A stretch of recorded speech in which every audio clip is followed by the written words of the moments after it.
everyone! I hope you're having a great day today so far, and welcome back to another episode of my Saucy Opinion. Today we have the last movie in our summer movie marathon stretch in July, and that is Fantastic Four. Just so we can really talk about this one, this will be another spoiler review, so if you don't want some of those little details throughout the movie, maybe get on out of here. So this is obviously a big movie. This is our last movie we're getting before... Oh, is it our last one before Doomsday? Now that it's been delayed, we might actually get Spider-Man before. So this might not actually be the last one. Oh, okay. So obviously this movie needs to set up some big things. We already have, at the end of Thunderbolts, we have the post-credit scene where you see a Fantastic Four ship coming down. You don't know who's in it, what's going on. This movie kind of answers those questions, but there's a lot going on, so why don't we just dive into it? So you obviously know the story of Fantastic Four. We know the story. Wow, folks, we all know the story. And the movie did a really good job of kind of interpreting that and giving us a little montage origin story at the beginning here of what the Fantastic Four can do, how they came to be, and why everyone loves them so much in their world is a good way to put it. And this is obviously the third attempt Marvel has done, fourth attempt actually, at Fantastic Four. Whoa, 4 times the charm? I'm a lover of the original Fantastic Four movies, but I want to say this is my favorite Fantastic Four crew we've gotten. The chemistry works really well between them. You kind of look at them like an actual family. You believe they're a family. So again, some spoiler warnings here, but let's dive into some of the plot for this movie. You know it from what they showed in the trailer a little bit. We have Shalla Silver Surfer showing up to let Earth 828, which is a cool tribute to Jack Kirby's birthday, the original creator of the Fantastic Four characters in the comics. So cool little homage there. So you have Silver Surfer showing up to let everyone know planet's been marked for death by Galactus, and she says, I'm out of here. And that's basically it. I think they did it at a good point in the movie because it was like we had almost already experienced a week with the Fantastic Four, and this was another day for them, and they were in the mindset of, oh, our next villain, let's go get him kind of thing. But this is obviously not just another villain of the day. This is something big. But so after she escapes, they all decide collectively, we need to go face him before he comes and faces us. Which is kind of where the movie really starts taking off. Once you see the clouds come in, that Silver Surfer's arriving, and you get them going to see Galactus, like, the movie doesn't stop rolling from that point on. I will say some of the coolest scenes you get in this movie are your wide shot cinematics of Galactus, because he's such a big being. You really need to pan back to get that full glance of him, and he just looks awesome. He's obviously such a big character that it's one you're worried about his interpretation into live action. Like, are they gonna do him justice? Is he kind of gonna suck? Is he gonna show up like the Rise of the Silver Surfer, where he's a cloud and he's not actually a person? Like, but I think they did a really good job with Galactus. He was menacing. He was powerful. I did notice whenever his eyes glowed, you could hear the sound of the Power Stone, like on the Infinity Gauntlet. So maybe some same kind of energy going on there. Like, he's literally using, like, drawing power from the universe, and that's how it works. You do get a cool side bit in this movie of Johnny Storm trying to figure out and decrypt the alien language that they keep receiving these, like, deep space transmissions from, which ends up being the past planets that Galactus had eaten and destroyed. So it was a cool side plot to follow. I do wish we got a little more of it, because it ends up being the big key factor that makes Shalla turn on Galactus and end up helping the Fantastic Four in the end. So I wish we got a little more of that whole side piece and story, because they tried to give a connection between Johnny and her, but they just didn't have enough time on screen together to create that connection, if that makes sense. I do wish, going off of that, you said there wasn't enough screen time for them to get the chemistry in there, and the side plot was there, but it seemed shortish. I just wish I feel like we had a lot of Johnny, but I feel like we could have had more Johnny, and then same with Ben, where it seemed like this was a lot of Reed and Sue, which I understand because it's based around their baby, right? So that makes sense, but they're the Fantastic Four, so I was wanting a little more of their other stories too, just to kind of like maybe show us who these Fantastic Fours are. I feel like the couple times they tried to give Ben some information, some side stories and things, but like it just seemed like they kind of put it there because they're like, shoot, we need to give him a little more screen time. Yeah, you know? It did seem like there were some sections of this movie that were maybe cut out, and maybe like Ben does get his screen time in like the original cut, but it just didn't flow well, so sadly you don't see too much of him. It does seem like he was like the rock of the family almost, though. That's not So bad. whenever someone was kind of like unstable or needed help, Yeah. he literally came in as like a rock for the family, which that was kind of cool. I just wish I had a little more. He was so cute. But so either way, shit starts getting real because Galactus says, "I want your baby," and also leans up and induces birth on Sue Storm with his powers and says, "You're having that shit right here in front of me, and I'm gonna take him. Like, you're not getting out of here." So shit hits the fan. Johnny Storm starts flying everywhere. Shaw Ball's chasing them. They're all trying to escape. Some cool action going on. All the space scenes of them trying to escape and get away, they looked so good. Every time they were jumping through the speed of light jump, oh my god, it looked so good. It was like we were watching Interstellar. They go to the black hole. There's so much good stuff. I thought it was really interesting to see a character as not so much powerful, but as smart and powerful as Reed Richards literally like have no idea what to do, because he always has an idea. Like, that's who he is. So to see him actually stumped and like he gets back with the test samples from Galactus's ship, and he says they predate their universe, and it would take him 10 years to study. Like, he's stumped, and it's kind of cool to see. Yeah, I already said it. Every scene where Galactus shows up, it's just epic. Him coming down to New York City, it's just really cool. I could watch him walk around forever. He's just an ominous looking character. And so as he's down in New York City, this is where you get your final battle sequence, and you get Sue Storm sacrificing her life basically to save Franklin and push Galactus into, you guessed it, another black hole. But so in using her power, she overstrains herself and ends up killing herself. And it's tragic. The amount of times Reed is like doing compressions and you can hear the thumping. Oh my god. Oh my god. Like, like Jesus. And the whole time you're saying to yourself like, well, I know she's in the next one, so she's gonna make it, right? Yeah. Right?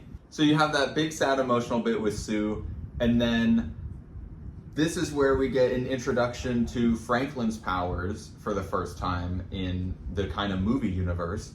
And he uses his powers to revive Sue and bring her back to life. And you get a cool scene of like her eyes filling with the power cosmic. Like, Franklin literally took power from the universe to revive her. So there's some cool stuff in the works here. It'll be interesting to see how they use Franklin. Is he going to be as powerful as he is in the comics? Is he just going to be a tool? Like, you know, how are they going to use him? Which gets into our post-credit scene, technically.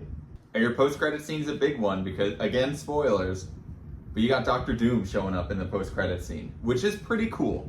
It is a bit like, oh, I wasn't expecting that, but okay, this is kind of hype.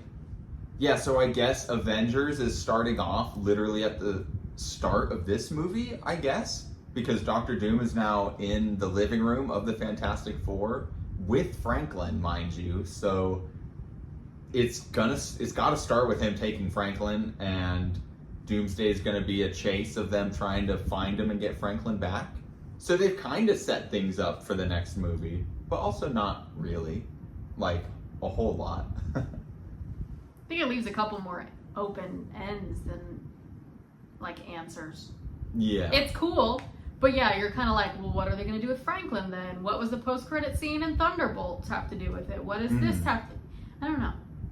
As someone who doesn't know who Franklin is, doesn't know about the comics, I do kind of like that they left it semi-open. So, based on what Galactus was saying, obviously, we know that he is a powerful being, powerful kid.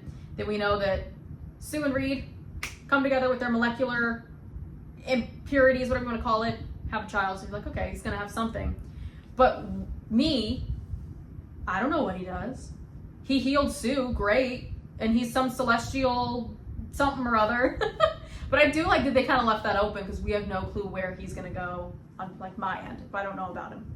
I think that'll be kind of cool to see how they develop him again in like future movies and how much are we going to get of him. And I think it'll be cool. I don't know. I think I was a little worried it was going to feel like how they introduced Thor's daughter in Love and Thunder, where it just felt kind of random and like they needed to throw it in there, where Franklin was a big part of the story and the big plot points of this movie like moved around him, and like we need him in this universe. It was cool.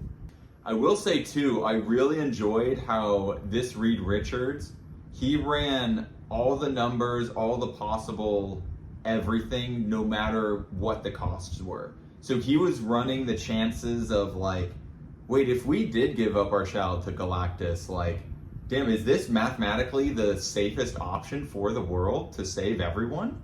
It like that's your own kid you're talking about, but that's how his character is in the comics. So it's cool to see the proper portrayal of him. But it also excites me for like, in Avengers, is he literally going to be sacrificing people because it's technically for the greater good? Final item. I love their suits. Oh, they look yeah. so good in their suits. The suits do look really good. They look really good.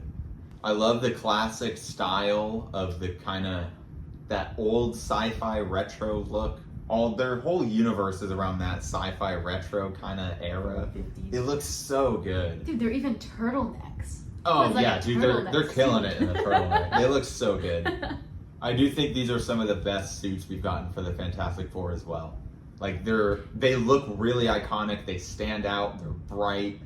Yeah. It's really good. They did a good job. And they also have the Fantastic Four car making an appearance from the comics as well. And Herbie. Herbie is so cool. He was so We haven't cool mentioned in him this once. movie. He didn't seem like your classic ploy of let's just throw some cute thing in here for merch or something like that. Like, he was actually a character in the movie. He was in all the scenes. He was doing stuff. He was helping them with Franklin. He helped the baby, yeah. Yeah, so it wasn't just a, like, product placement, like, hey, we had Herbie in there. So it was really cool to see him actually do stuff in the movie. It is sad, though, again, spoilers, to see Galactus get the black hole treatment and get rifted 3 times in a row now. So if you're not there's been some heat online. But in Marvel Comics, there's only one Galactus. Out of all the everything, there's one Galactus. So, in both Fortnite, the Lego game, and now the movie, he's lost all of his fights by getting portaled and rifted away. Not Kinda Fortnite. sad. Some tears for Galactus. Maybe one day he will stop. You know, he got portal and he was just like, Okay, fine, I'm cool, I'm fine. I'm fine. Like, okay, we'll get back to Earth. Like, it's saucy time. So we went and saw this movie twice before giving it a review here, and after seeing it the second time today, I think we're in agreement here. We can confidently say this is an extreme movie. It has everything you want from a Fantastic Four film. The only thing you're left with is wanting more, and I think that's a great thing because you already want to see the next movie with them. You want to see them in another project. You want more of their powers and everything. More family. Seeing it the second time, I think The first time was just a lot for us to comprehend and like take everything in, at least in my opinion, where we saw it, we loved it right off the bat. Everything was amazing still. But I was like, I think we need to go see it again to get a deeper understanding and some more, just pay attention to maybe more details, and just, we need to see it again. I cried twice as much the second time. Even knowing what happened, I think they did a great job at establishing the family in that dynamic. So you're talking about how are they going to incorporate that with all the other Avengers in Doomsday, and who are they going to interact with, and what's it going to be like?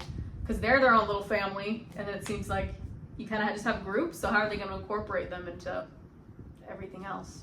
Yeah, even after seeing it a second time, I'd go rewatch it again. Like, it's a good movie. Technically, it's a little shorter compared to other superhero movies. It's under 2 hours, but I think it plays well because there's great pacing in this film.